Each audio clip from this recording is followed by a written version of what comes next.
Muy buenas tardes ya, desde el Palacio de la Moneda, dando a conocer el informe diario sobre la evolución de la pandemia por coronavirus en Chile.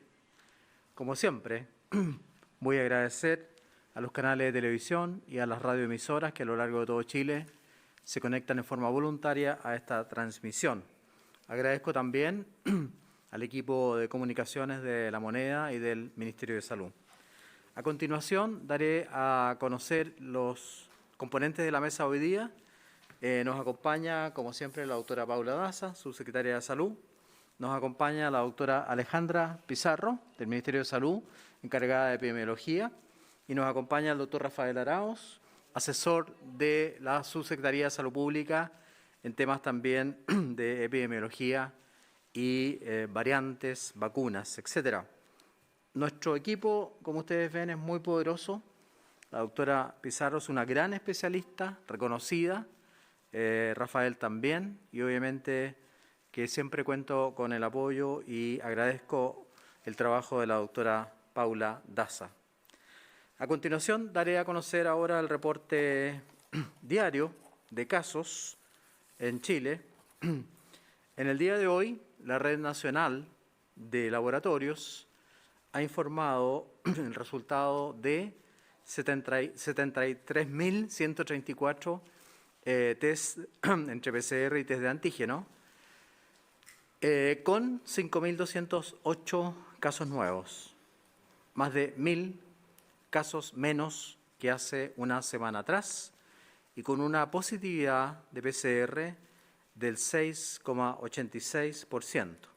Los casos nuevos confirmados han ido disminuyendo en forma progresiva, lenta, pero progresiva en el curso de la última semana y estamos bordeando los 4.800 en promedio. La cifra total de personas diagnosticadas con COVID-19 hasta el momento en Chile alcanzan a la cifra de 1.542.642 personas, de las cuales 30.389 son casos activos. Esto también ha ido disminuyendo en forma lenta pero progresiva y nos alegra mucho. Y los casos recuperados son 1.478.841 personas, que hay que recordar que al ser casos recuperados también son capaces de crear anticuerpos en contra del coronavirus. La evolución de las camas UCI ocupadas en la red integrada de salud. Al día de hoy, la red integrada de salud cuenta con 4.504 camas habilitadas, como se muestra ahí en el gráfico, en el cuadro central, de las cuales 4.257 camas están ocupadas, lo que da un promedio nacional, porque hay regiones que tienen menos y otras regiones que tienen un poco más, da un promedio nacional de 95% de ocupación de camas a nivel nacional. A pesar de esta ocupación de 95%, tenemos disponibles 247 camas UCI. Es un número bastante más alto que días atrás y obviamente que nos da la tranquilidad también en el caso de que estas camas se necesiten.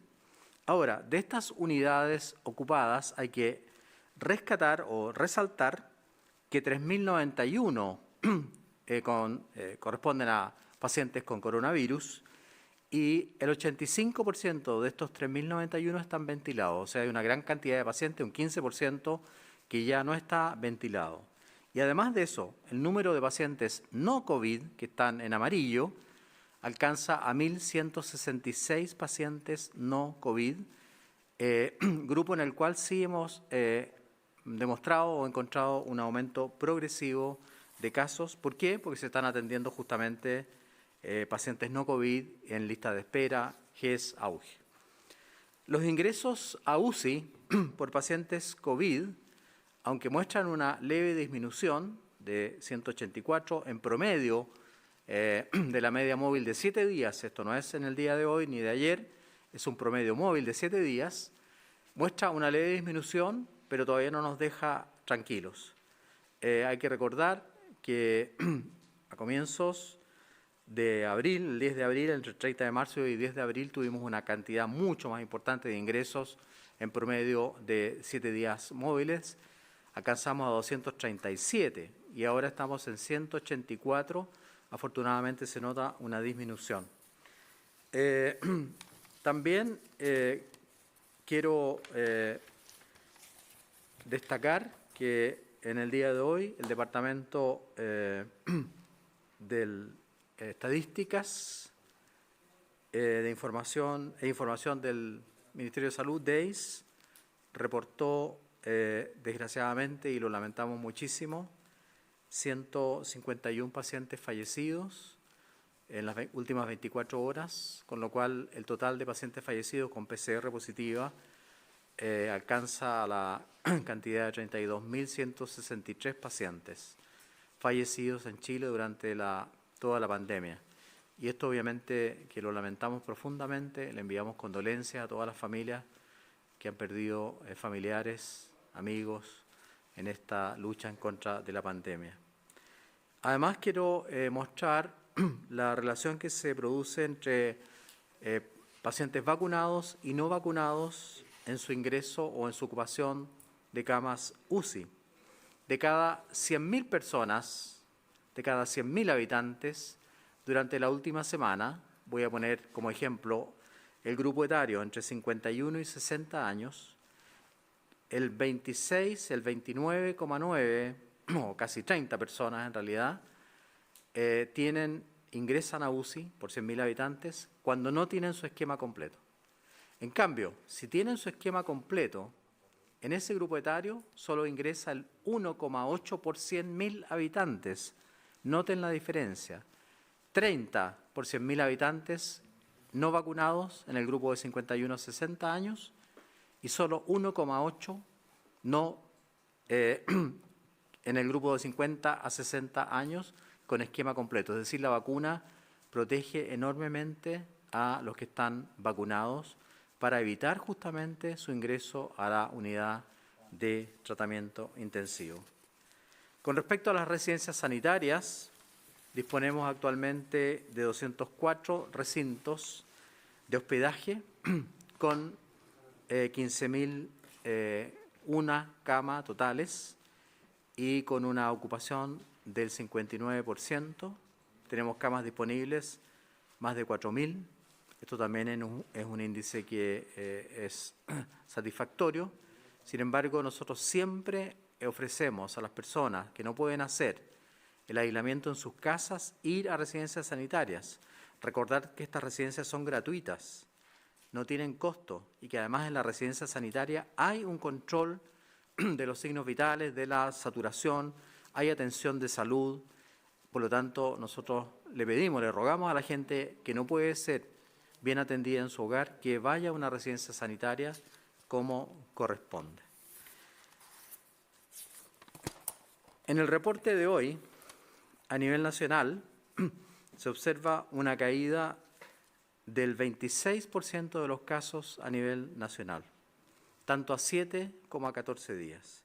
Ninguna región, repito, ninguna región muestra hoy día aumento de casos. Todo lo contrario, todas las regiones disminuyen sus casos y la que más disminuye es la región de Aysén. Mis felicitaciones a la región de Aysén, que yo creo que ha hecho un esfuerzo gigantesco, además por las dificultades geográficas. Mis felicitaciones a la isla de Melinca, comuna de Huaytecas, que ha hecho un esfuerzo gigantesco para vacunar a todos sus habitantes. Y la segunda región que más caída muestra es la región de Magallanes, que ha disminuido sus casos a 14 días en un 37,4%. Siempre se ha dicho que Magallanes marca lo que puede llegar a ocurrir en el resto del país. Así que estoy muy contento de que Magallanes muestre una caída del 37,4% de sus casos a 14 días y una caída del 30,1% de sus casos a 7 días. Mis felicitaciones a Magallanes. La tasa de positividad, además de la PCR, a nivel nacional, ha ido disminuyendo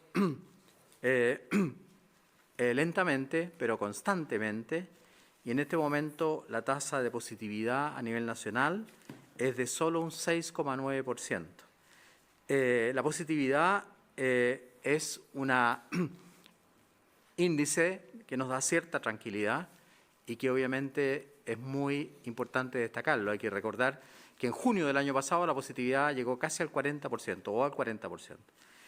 Y aquí quiero desmentir, digamos, informaciones que dicen que la positividad ha bajado porque hemos hecho más o hemos hecho menos exámenes. Todo lo contrario. Los exámenes de reacción de polimerasa en cadena se han mantenido alta, en una cantidad muy alta, como ustedes ven en el gráfico siguiente, y en promedio, en la última semana, hemos hecho más de 50.000 exámenes por día, más de 50.000 exámenes por día. Algunos días hemos hecho hasta 80.000 exámenes, PCR más antígeno, test rápido de antígeno, otros días 70.000, pero el promedio es de 50.000 exámenes por día en la última semana. En resumen, muchos exámenes, PCR negativa y una tendencia a la baja en todos los casos, en todas las regiones. No somos triunfalistas, estamos dando las cifras tal como son, así como cuando dimos las cifras cuando estábamos aumentando y el día 9 de abril, que no me voy a olvidar, que sobrepasamos más de 9.000 casos, vinimos a dar la noticia acá en forma especial para justamente transparentar nuestro trabajo. Con respecto a la vacunación, hoy llegan al país nuevamente 500.000 de dosis de vacuna Sinovac. Hasta el día de ayer, en la tarde, se habían vacunado en Chile con una dosis 12.467.055 personas. Esto equivale al 82,02% de la población objetivo vacunada con primera dosis y con dosis única. Lamento declaraciones de funcionarios de otros países que en una reunión en Bruselas han dicho que nosotros tenemos problemas con la vacunación. No es así, lo desmiento categóricamente. Y la gente que no está bien informada no puede dar ese tipo de noticias en el foro europeo representando a países de prestigio. Por lo tanto, exijo que esas declaraciones se corrijan. Con 2 dosis ya hemos vacunado a 10.289.270 personas, con 2 dosis, lo que equivale ya al 67,69% de la población objetivo, quienes han completado su esquema de vacunación y afortunadamente estamos observando, creemos por lo mismo, una disminución en los casos. Ayer viernes se vacunaron 192.464 personas. Y aquí quiero decir algo muy hermoso. Las personas entre 20 y 29 años se han vacunado más rápidamente y con un porcentaje mucho mayor que los cuarentones. Entre 40 y 49 años han sido más lentos y tienen un menor porcentaje de vacunación. Felicito a los más jóvenes entre 20 y 29 que han hecho un esfuerzo enorme. Los vimos ahí esperando vacunarse bajo la lluvia, bajo el frío. Y ellos están batiendo un récord, están superando a los de 40 y 49 años de edad. Con esto termino y le voy a dar la palabra. Hoy día he tenido que hablar mucho porque el doctor Duñac no está visitando, inaugurando un hospital en el sur. Le voy a dar la palabra a nuestra subsecretaria, Paula Daza, que nos va a dar algunas ideas sobre el fortalecimiento del autocuidado, porque nosotros no nos basamos solo en la vacuna, hemos insistido hasta el cansancio en el autocuidado y en mantener las normas sanitarias. Doctora Daza, por favor. Bueno, muy buenas tardes. Como saben, esta semana hemos detectado el primer caso de una persona con la variante Delta, una situación que nos preocupa en forma importante como según la información internacional, es una variante que sería más contagiosa. Es por eso que la vacunación también es tremendamente efectiva y tenemos que reforzar, pero también tenemos que reforzar hoy más que nunca las medidas de autocuidado. Quiero hacer un llamado a las personas a la responsabilidad individual, a la importancia del uso correcto de mascarilla, que tapa bien la nariz, la boca y también el mentón. Pero no solamente el uso correcto de mascarilla, sino que también el uso de mascarillas de calidad. Hoy día es importante recomendar que usemos mascarillas, ojalá de 3 pliegues, estas mascarillas quirúrgicas. Esto es importante que todas aquellas personas que puedan acceder a una mascarilla quirúrgica porque sabemos que tienen una mejor protección. El segundo pilar esencial es la ventilación. Estamos en invierno, estamos cansados de la pandemia, pero estamos con frío, pero la ventilación es otro elemento elemental para disminuir la posibilidad de contagio en los lugares encerrados. Por lo tanto, debemos ventilar nuestros hogares, debemos ventilar aquellos lugares donde estamos trabajando. Ventilar, ventilar y ventilar disminuye la posibilidad de contagio. Tener al menos 2 ventanas abiertas, 2 puertas abiertas, que haya flujo de aire para disminuir estas posibilidades de contagio. Y el tercer elemento, que lo hemos dicho, es la vacunación. Hemos avanzado de una manera muy positiva. Ya tenemos disposición de vacuna, disponibilidad de vacuna para toda la persona de mayor de 18 años. Por lo tanto, todas aquellas personas que tienen 18 años o más y no se han vacunado hasta el momento, que acudan a los centros de vacunación. Estamos fortaleciendo todas las estrategias para ir a vacunar en aquellos lugares, en aquellas zonas donde las personas no se han vacunado, donde hay mayor incidencia de contagio. También estamos vacunando a todas las personas de 12 a 17 años que tienen alguna comorbilidad. Y la próxima semana, en los días jueves y viernes, vamos a vacunar a todas las personas que tienen 17 años que son sanas. Por lo tanto, todos aquellos que están dentro del calendario y no se han vacunado, que acudan a vacunarse, porque sabemos que la vacuna es un elemento, un pilar elemental para poder seguir avanzando en la disminución de los contagios, como hemos visto hasta las últimas semanas. Muchas gracias, ministro. Muchas gracias, subsecretaria. A continuación le daré la palabra a la doctora Alejandra Pizarro, jefe del Departamento de Epidemiología del Ministerio de Salud, quien nos informará sobre la aparición de la variante Delta. Doctora Pizarro, por favor. Gracias, ministro. Buenos días. Como ustedes saben, la variante Delta fue documentada por primera vez en India en octubre del 2020. El 4 de abril se considera una variante de interés y el 11 de mayo del 2021 fue categorizada como una variante de preocupación de acuerdo a los criterios epidemiológicos decretados por la Organización Mundial de la Salud.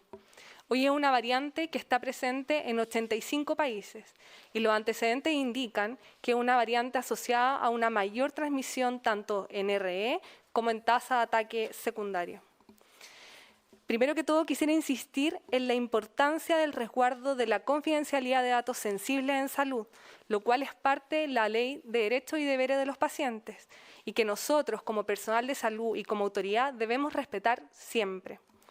Respecto al primer caso de variante Delta detectado en nuestro país, recuerdo que Chile tiene un protocolo sanitario estricto de viajeros que consiste, entre otras cosas, en contar con una PCR negativa previo al ingreso, realizar una cuarentena de viajeros de 11 días y los primeros días en un hotel de tránsito.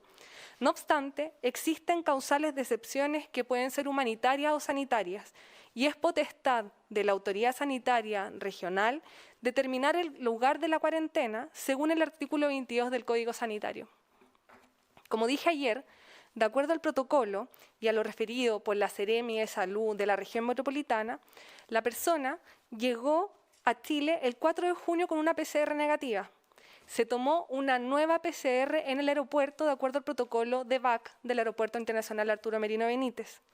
Luego se dirigió a un hotel de tránsito donde permaneció una noche. Con este nuevo resultado negativo, la persona solicitó continuar su cuarentena de viajeros en su domicilio por razones humanitarias, situación que fue evaluada y acogida por la autoridad sanitaria regional, ¿cierto? Considerando también que estas excepciones se han hecho en otras situaciones.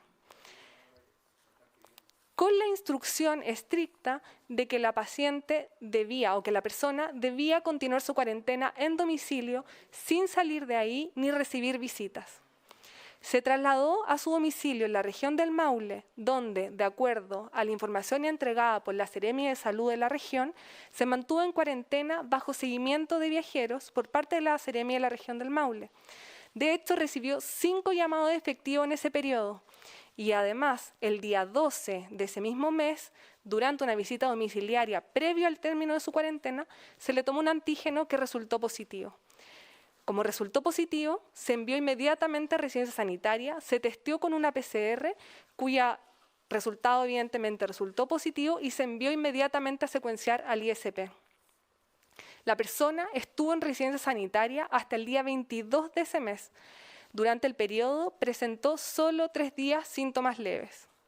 El día 23 de junio, en horario PM, el ISP informó al MinSal mutaciones coincidentes con la variante B.1.617.2 o variante Delta, y de forma inmediata se activó el protocolo. Informar que fueron testeados todos los contactos estrechos y además los contactos de los contactos.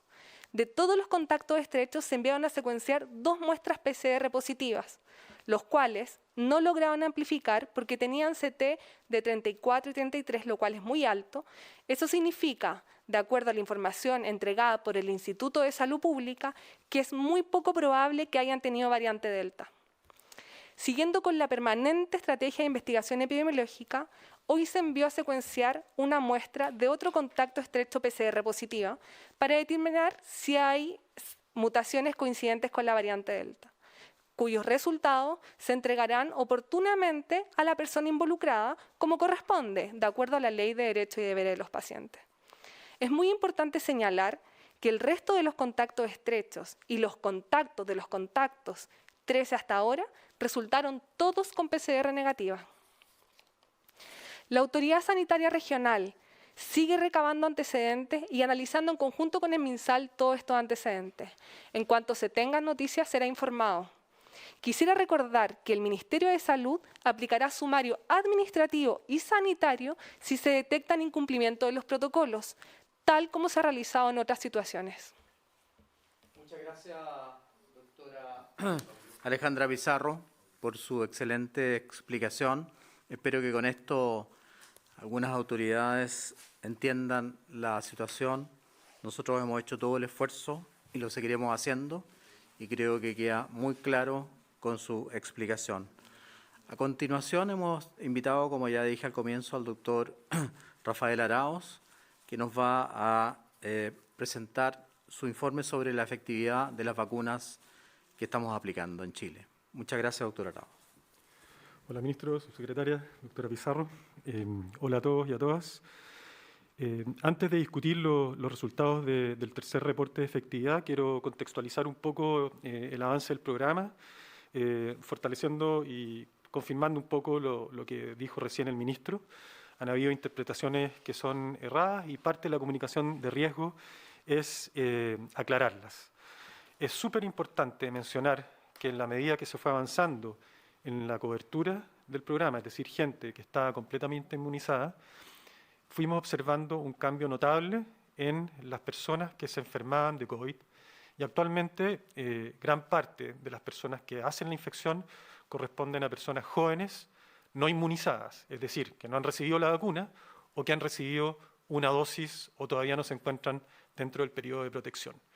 Eso tiene que quedar meridianamente claro, porque decir que la vacuna no funcionó tiene un efecto negativo en el avance del programa, en la confianza de la gente, y eso es lo peor que nos puede pasar en estos momentos. Esos resultados positivos se pueden ver en algunas láminas que tenemos, que nos dicen que más o menos de la gente que se enferma, entre un 25 y un 30% solamente son gente que ha recibido su esquema completo de vacunación, es decir, entre 2/3, un poco más incluso, de la gente está no vacunada. Lo mismo cuando vemos qué pasa con los hospitalizados, la mayoría de la gente que se hospitaliza es gente no vacunada, y cuando vemos qué pasa con la gente que se va a la UCI o que fallece, pasa exactamente lo mismo. Con el porcentaje o la proporción de fallecidos, el porcentaje de vacunados aumenta un poco, y eso es esperable porque sabemos, ¿cierto?, que en Chile se priorizó a la población de mayor riesgo, es decir, gente de mucha edad con comorbilidades que se espera que tengan una mayor mortalidad que el resto de la población. Es decir, y antes de discutir el resultado del programa, del análisis de efectividad, podemos decir con certeza, basado en nuestra vigilancia, que hay una asociación que permite decir que el desplazamiento de casos hacia personas no vacunadas y jóvenes tiene que ver, ¿cierto?, con programa de vacunación. Y eso se refleja en los resultados de los análisis de efectividad. Les recuerdo muy brevemente que el estudio de efectividad lo hacemos en el total de población elegible que está inscrita a FONASA. Son cerca de 11 millones de personas que participan en este estudio, Es un estudio tipo cohorte, prospectivo, es decir, hacia adelante vamos capturando quién se enferma y quién se vacuna en el tiempo, por lo tanto los grupos van cambiando. En este momento tenemos un grupo para analizar la efectividad de la vacuna CoronaVac que está compuesto por 3,5 millones de personas no vacunadas, cerca de 1 millón de personas vacunadas con una dosis y cerca de 4,5 millones de personas que recibieron sus 2 dosis. Y cuando vemos cómo les va a estas personas con los 4 desenlaces que ustedes ya conocen, es decir, la efectividad para prevenir COVID sintomático, hospitalización, ingreso a UCI y muerte, vemos que los resultados se mantienen estables con respecto a los 2 reportes previos, es decir, la efectividad para prevenir COVID sintomático es cerca de un 64%, cerca de 87% para prevenir hospitalización, un 90% para prevenir el ingreso a UCI y un 86,4% para prevenir el fallecimiento debido a COVID. En este reporte queremos además mostrar los resultados que hemos observado con la vacunación, con la vacuna de Pfizer. Son resultados, ¿cierto?, que demoraron un poco más en salir porque es una vacuna que tenía menos gente, por lo tanto estuvimos esperando a que se formara una cohorte suficientemente robusta como para poder mostrar los resultados y como lo veníamos también informando en forma preliminar, los resultados que observamos no varían prácticamente nada con los resultados que ya estaban publicados en estudios grandes en otros países. Esto tiene una implicancia doble. Por un lado, valida el tipo de análisis que estamos haciendo nosotros, ya que no tendría por qué irnos distintos, ¿cierto? Por lo tanto, da una tranquilidad que la forma que estamos mirando los datos para Sinovac también es correcta. Y por otro lado, nos deja muy contentos en que también tenemos una segunda vacuna, ¿cierto?, con la que hemos vacunado un número significativo de personas que tiene una efectividad muy importante. Como ustedes pueden ver en la figura, la prevención o la efectividad para prevenir COVID sintomático está alrededor del 91%, un 97% para prevenir hospitalización en cualquier tipo de cama, un 98% para prevenir la hospitalización en UCI y un 91,8% para prevenir muertes. Si ustedes se fijan, los intervalos de confianza en el outcome fallecer, ¿cierto?, tanto de Pfizer como de la vacuna de Sinovac, se acercan bastante. Por lo tanto, es súper importante que el desenlace más relevante para evaluar la efectividad de la vacuna, que es la muerte, son muy similares entre las 2 vacunas que tenemos en Chile. Por lo tanto, comunicación de riesgo, vacúnense todos lo antes posible, distancia social, mascarilla y ventilación. Gracias, ministro. Muchas gracias, Rafael. Recordar que nosotros estamos vacunando con 4 tipos de vacunas, todas aprobadas por la Organización Mundial de la Salud, 3 de ellas aprobadas por la Comisión Europea, todas certificadas por el ISP de Chile, y en Pfizer ya hemos vacunado a casi 4,5 millones de personas. Esto es muy importante recalcarlo y vuelvo a repetir que me molesta mucho que una autoridad europea diga que aquí la vacuna no ha funcionado sin tener ninguna información científica que mostrar. Nosotros estamos cansados de esos comentarios sin datos científicos, porque si hubiese mostrado una curva, una tabla, datos científicos, habríamos obviamente tenido la posibilidad de discutir con esa autoridad. A continuación vamos a escuchar las preguntas del día de hoy. Primera pregunta. Ministro, ¿cómo está? Buenos días. Ignacio Jiménez de CNN Chile por acá. Preguntarle por este caso de la paciente Delta. Al final de cuentas, lo que vimos durante las últimas 48 horas son una serie de adicciones en las declaraciones que parte haciendo usted en el Congreso Nacional y después la subsecretaria Daza y el resto de las autoridades. Durante los días se queda claro, al final de cuentas, con la explicación de hoy día, que se cumplieron protocolos, pero ¿qué pasó al final con esta explicación? ¿Por qué no se esperó a tener todos los antecedentes a la luz para explicar una sola vez lo que había ocurrido con esta paciente? ¿Quién es la persona también que autorizó que ella pudiera hacer la cuarentena en su casa y si existe una certeza de que esta persona finalmente no asistió de manera presencial al funeral al que se supone venía a Chile? ¿Se supone, dice usted, está poniendo en duda que la persona vino por otros motivos al funeral? No, ministro, le estoy preguntando si asistió o no al funeral. Gracias. No, porque esa suposición sí que es algo que para ella y para su familia no creo que sea aceptable. Esta pregunta se la voy a ceder a la doctora Alejandra Pizarro. Doctora. Bueno, según el protocolo vigente y el Código Sanitario, la autoridad sanitaria regional tiene la potestad, ¿cierto?, para determinar el lugar de la cuarentena de las personas. Obviamente considerando excepciones que pueden ser de carácter humanitario o sanitario. Y obviamente que las personas sigan las instrucciones de la autoridad sanitaria, que son principalmente realizar su cuarentena en su domicilio sin salir de él y sin recibir visitas. La Seremi de Salud de la región del Maule aún se encuentra recabando información y toda la información que sea recabada y si es que se verifican incumplimientos de los protocolos, van a ser sancionados evidentemente, se van a activar sumarios sanitarios y sumarios administrativos como se han hecho en otras situaciones. Muchas gracias, doctora, por su respuesta. La siguiente, ¿sí? Ministro, pero un punto, no hay ninguna reflexión que haga usted por cómo se informó esta situación, considerando que era la primera paciente con caso de variante Delta, e incluso usted en un minuto dijo que esta paciente pertenecía a la ciudad de Talca y después se conoció que era de la ciudad de San Javier.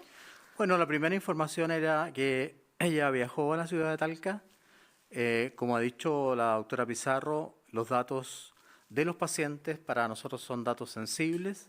Debemos cumplir con la ley de derechos y deberes de los pacientes, porque nosotros teníamos el lugar, el nombre del hotel donde estuvo, teníamos el resultado de la PCR negativa, pero esos exámenes no se pueden dar a conocer, eso solamente puede darlo a conocer la paciente.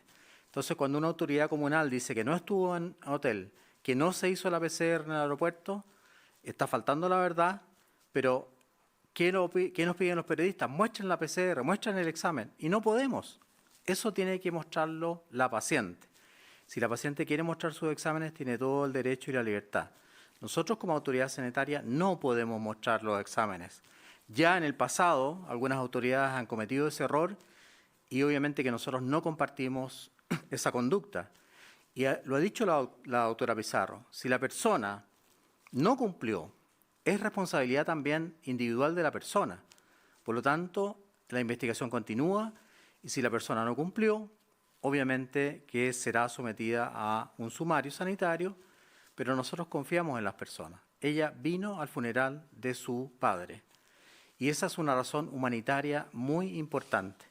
Y aquellos que practican el humanismo cristiano deberían entender que aquí había una razón humanitaria, de caridad y de compasión con esta familia. Muchas gracias.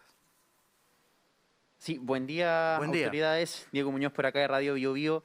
Quería consultar respecto a los avances del plan paso a paso que se dieron esta semana con gran parte de la región metropolitana en fase 2.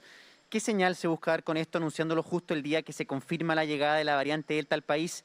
¿No podría haber una contradicción en lo que se le quiere comunicar a la ciudadanía? ¿Y qué va a pasar con la posible vuelta a clases en fase 1 con la llegada de esta nueva cepa?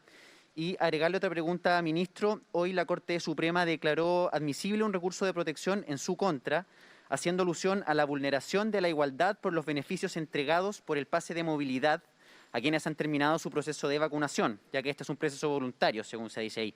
¿Cuál es su postura frente a esta acusación? Gracias. Muchas gracias, Diego. La primera parte de la pregunta se la voy a ceder a la doctora Paula Daza y la segunda parte, como soy yo el aludido, la contestaré yo. Gracias.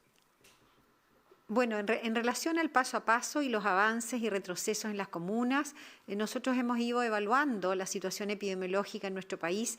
Hay que recordar que la región metropolitana habían comunas que llevaban 3 meses, o sea, 90 días en cuarentena, y obviamente la fatiga pandémica es un factor que estamos analizando. En la región metropolitana particularmente hemos visto en las últimas semanas, ya cerca de 4 semanas, una disminución persistente de los casos, una disminución persistente de la positividad y también un buen avance en la vacunación. Es por eso que, como ustedes saben, varias de las comunas que han avanzado a una etapa de transición que se mantienen en cuarentena los fines de semana, con todas las otras restricciones que implican la etapa de transición. Significó que habían algunas que estaban avanzando muy positivamente por sus indicadores y otras comunas salieron de cuarentena debido al tiempo que llevaban, pero que también vimos una buena evolución en sus indicadores del punto de vista de incidencia, del punto de vista de positividad y también fortaleciendo la estrategia de vacunación y de la estrategia de testeo, trazabilidad y aislamiento. En relación al paso a paso que nosotros estamos trabajando y elaborando, lo dijimos hace unos días, tuvimos una reunión el día sábado, donde compartimos con más de 180 personas de distintos rubros la posibilidad de ir avanzando, ir haciendo un nuevo paso a paso en la situación epidemiológica que nos encontramos actualmente, con la situación de vacunación. Y en este proceso y en la situación epidemiológica en que nos encontramos actualmente por la aparición de la variante Delta en nuestro país y en otros países de la región con nuevas variantes, obviamente nos hace fortalecer una de las estrategias más importantes, que es la comunicación de riesgo. Hace un par de días atrás, yo compartí algunas de estas ideas con el Consejo Asesor y uno de los puntos más relevantes es la importancia de fortalecer la comunicación de riesgo y entender que la responsabilidad individual es un elemento fundamental. Y por eso estamos no solamente fortaleciendo la comunicación, vamos a fortalecer la comunicación de riesgo en relación al uso de mascarilla, el distanciamiento físico, una buena calidad del uso de mascarilla, el tema de la ventilación, pero otro de los pilares elementales para poder avanzar en el paso a paso es la vacunación. Y es por eso que el nuevo plan paso a paso, uno de los factores que va a tener que las personas que estén vacunadas puedan tener mayores libertades. Hay que recordar hoy día todas las personas mayores de 18 años tienen acceso a la vacunación en forma gratuita, en forma voluntaria y también estamos fortaleciendo, yendo más allá de lo que nos habíamos comprometido, que es los menores de 18 años. Con respecto a la actividad escolar y los colegios, uno de los temas elementales que ha salido con los distintos grupos que hemos conversado, que la educación es un elemento elemental, por lo tanto aquí estamos sí en forma importante fortaleciendo la comunicación de riesgo, pero también una vigilancia importante con test nasal para que los niños cuando vuelvan a sus clases puedan hacerlo de una manera segura. Muchas gracias, doctora Daza. Con respecto a la denuncia o la recurso de protección en realidad, que hace el Fuerza Nacional Todo por Chile y que viene firmada por el abogado Raúl Mesa, a quien conozco personalmente, y fui pediatra de sus niños. Me llama mucho la atención esta acusación o recurso de protección, pero, como lo he dicho cientos de veces, tiene todo el derecho a recurrir de protección a la Corte Suprema y como nosotros, como gobierno, respetamos las diferencias entre los poderes del Estado, legislativo, ejecutivo y judicial, obviamente que como autoridad me someteré a los dictámenes de la Corte Suprema en relación a este recurso de protección. Muchas gracias.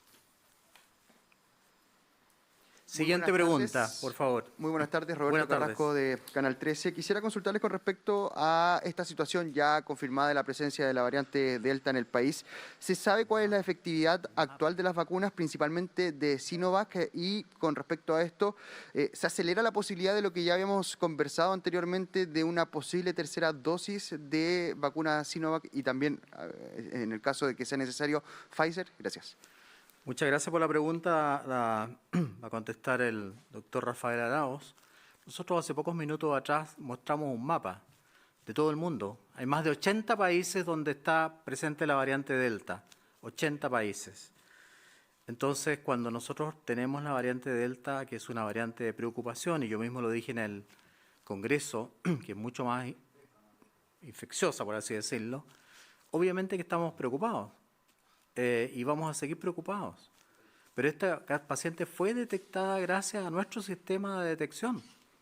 Eso es lo que hay que reconocer. Se le hizo el aislamiento en un hotel, se le tomó la PCR, estaba autorizada para asistir o ingresar por el fallecimiento de su padre, no para asistir al funeral. No estaba autorizada para asistir al funeral. Y eso es lo que está en proceso de investigación. Le doy la palabra al doctor Rafael Arauz para justamente aclarar esta pregunta con respecto a la variante Delta y la efectividad de las vacunas. Y también la tercera dosis. Sí. Gracias, ministro. Y bueno, gracias por la pregunta. Es una buena pregunta. Lamentablemente no tenemos cómo responderla ahora. No hay información suficiente como para que podamos ser así concretos en la respuesta. Uno puede, ¿cierto?, pensar que hay plausibilidad biológica, decir que es posible pensar que, dado las características de la vacuna CoronaVac, uno espera, ¿cierto?, una cobertura amplia a distintas variantes, porque se usa, ¿cierto?, el virus completo para inmunizar a la gente. Así que bajo esa perspectiva y algunos datos preliminares no publicados que se han comentado en distintas partes, uno podría esperar, ¿cierto?, que la vacuna mantenga cierta efectividad. Está por verse y obviamente vamos a estar súper atentos a lo que pasa. Hasta hoy, ¿cierto?, no hay señales al menos de que no tenga efecto. Lo mismo pasa con otras vacunas. Así que la respuesta aún no se sabe. Con respecto a tercera dosis, esto no acelera una eventual decisión. La decisión de una tercera dosis, como bien saben y lo hemos hablado varias veces, es algo que se viene conversando hace meses y esperamos, ¿cierto?, algunos resultados importantes que nos debieran llegar este mes para poder tomar la decisión con la mayor cantidad de elementos posible, sabiendo y reconociendo, ¿cierto?, que es muy probable que esa decisión tenga que ser tomada antes de tener resultados clínicos de gran escala, porque la decisión importante es relativamente pronto. Muchas gracias, doctor Arauz. La siguiente pregunta, por favor. Hola, buenas tardes. Buenas tardes. Consultarle sobre cuánto dura la efectividad de cada vacuna, es decir, cuánto tiempo tendríamos que estar esperando para poder ser vacunados, por ejemplo. Se supone que las personas, ya que se empezaron a vacunar en primera instancia, ¿cuántos meses dura esta efectividad? Es decir, ¿en cuánto tiempo más tendríamos que iniciar nuevamente el proceso de vacunación contra el coronavirus? Muchas gracias por la pregunta. También se la voy a traspasar al doctor Rafael Arauz. Muchas gracias. Bueno, es otra pregunta, ¿cierto?, que todos quisiéramos poder responder. No sabemos, ¿cierto? Las vacunas se desarrollaron ahora, están siendo aplicadas hace poco tiempo y la duración que tengan la vamos a ir conociendo en la medida que transcurre tiempo con gente vacunada. Si piensan en Chile, la vacunación con Sinovac partió el 2 de febrero. Sabemos que demora un mes y medio, ¿cierto?, entre que se recibe la primera y la segunda dosis y pasan 2 semanas, pasan más o menos un mes y medio en que las personas están protegidas. Por lo tanto, la primera cohorte de vacunados, uno pensaría, ¿cierto?, que está en su tercer mes de evolución. Bajo esa perspectiva, y según los estudios que yo les voy reportando mes a mes, no vemos signos de disminución de efectividad a la fecha, lo cual es esperable. Llevamos 3 meses, como les digo, del grupo más intensamente vacunado. Pero bueno, evidentemente queremos tomar la decisión antes de ver una disminución importante, sino que ojalá pudiéramos tomar la decisión de una tercera dosis o no, con elementos que nosotros llamamos correlatos, es decir, no esperar, ¿cierto?, a que empiecen a aumentar las infecciones, sino que si ya vemos que hay una caída, por ejemplo, en los anticuerpos y en otras señales indirectas, uno podría, ¿cierto?, encontrar los argumentos suficientes como para apoyar o no apoyar una tercera dosis. Muchas gracias, doctor Arauz. Para clarificar más aún el tema de la paciente que fue diagnosticada con la cepa Delta, la variante Delta, perdón, nosotros como Ministerio emitimos un comunicado de prensa ayer. Y le voy a pedir a la doctora Daza que lea los últimos 2 puntos para tratar de zanjar este tema y que la opinión pública quede totalmente y bien informada con respecto a lo que ocurrió con la paciente que ingresó a asistir al fallecimiento de su padre. Doctora Daza. Bueno, con respecto al tema de cuál es la facultad que tiene la autoridad sanitaria para determinar el aislamiento de una persona que llega a nuestro país, la autoridad sanitaria tiene la facultad para determinar el aislamiento de una persona en su domicilio, en un hospital o en otro local destinado para el fin ya del aislamiento, es decir, puede ser hotel de tránsito en este caso. En consecuencia, si bien el Ministerio ha dictado una norma de carácter general que dispone las condiciones que deben cumplir las personas que ingresan al país, la autoridad sanitaria siempre tiene la facultad de ponderar caso a caso las diversas variables sanitarias que hacen recomendable que en una situación en particular el aislamiento se realice en un lugar distinto al hotel de tránsito, ya sea en una residencia sanitaria, en un hospital o en su domicilio. Hay excepciones en casos humanitarios. En este caso particular, se tomó la decisión de otorgarle un permiso humanitario excepcional por la delicada situación emocional y familiar que estaba pasando la persona. Pero antes de autorizar su traslado, se confirmó que contara con un nuevo PCR negativo y que se movilizara en un vehículo particular, además de exigir que realizara la cuarentena en su domicilio, donde nadie podrá entrar ni salir del hogar, es decir, toda la familia con que vive la persona debe permanecerse en cuarentena. El artículo 22 del Código Sanitario dispone que, abre comillas, será responsabilidad de la autoridad sanitaria el aislamiento de toda persona que padezca una enfermedad de declaración obligatoria, la cual de preferencia y especialmente en caso de amenaza de epidemia o insuficiencia de aislamiento en domicilio, deberá ser internada en un establecimiento hospital u otro local especial para este fin. Queríamos aclarar esta situación y es por eso que hemos tenido que leer esta última declaración. Muchas gracias, doctora Daza. Con esta declaración cerramos el punto de prensa, pero el comunicado está al alcance de todos los periodistas que nos están escuchando o nos han preguntado y que están aquí en La Moneda, y obviamente para cualquiera que lo quiera leer. Les agradecemos mucho a los medios de comunicación, a nuestro equipo de Moneda y del MinSal y a los periodistas que hoy día nos han hecho las preguntas atingentes a la pandemia. Muchas gracias.